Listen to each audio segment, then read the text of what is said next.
This is how to assemble my design of Mira's Gok-do from Kpop Demon Hunters. First, let's start with what pieces you'll have. Printed kits are available through commission on my Etsy page, and the files are available on Etsy and Cold3D if you'd like to print it yourself. You'll have 3 main blade pieces, 2 curved connecting pieces, 2 golden spine pieces, 4 small square connectors, 2 tapering purple pieces, 1 short purple piece, 3 basic gold pieces, 2 bells and 2 loops. Then you'll have 5 unique gold rod pieces, I'll refer to as A, B, C, D, and E. Lastly, you'll have a purple heart. For purchase materials, you'll have 2 wooden dowels, one measuring 39 inches and another measuring 15 inches. To start the assembly, we will begin with the blade. I'm using epoxy glue here, but I use 2-part epoxy and ready-to-use resin interchangeably, so use whatever you're familiar with. Lay down a piece of tape, and we'll use this to hold the blade together while it cures and protect your work surface from getting sticky. Apply a small layer of epoxy to the ends of the blades, stick the ends together and lay it down right on the tape. Apply a small layer of epoxy on the inner faces and stick the curved connector in.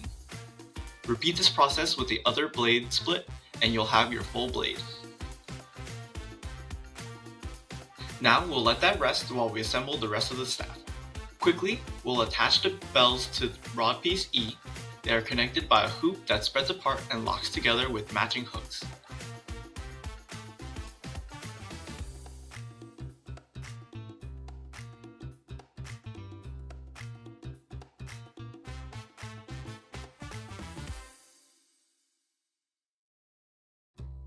Now we'll start assembling the larger pole section.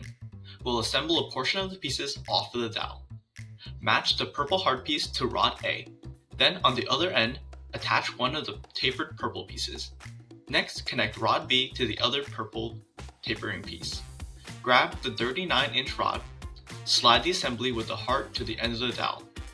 Add the other assembly and match the 2 purple ends together. Then add the 3 basic pole pieces with the teeth pointed towards the end.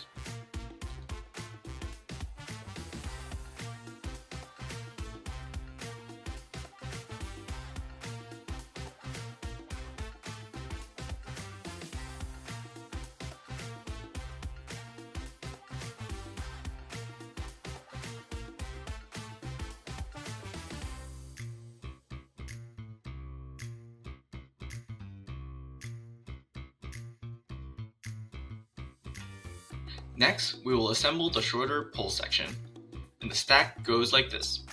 Rod C at the bottom, the short purple piece next, followed by rod D and then rod E. Again, make sure all the teeth face downwards.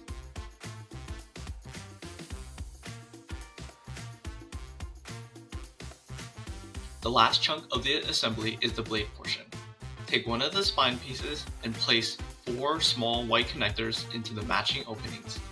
These will be a tight fit and may need a few gentle taps of a mallet. Then take the assembled blade and press it onto the shallow pegs of the spine. You'll see the matching outline. Then the other spine gets laid on top, sandwiching the blade. Again, you'll press the parts together and it may take a few mallet taps.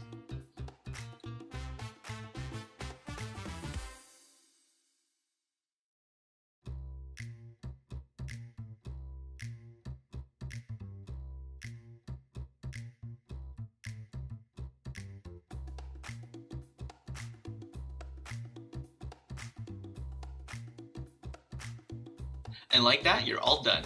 You'll have 3 pieces that you can assemble whenever you're using it and disassemble to store more easily when you're done.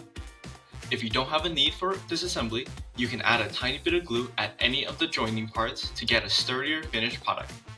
Thank you for watching and I hope you enjoyed building with me.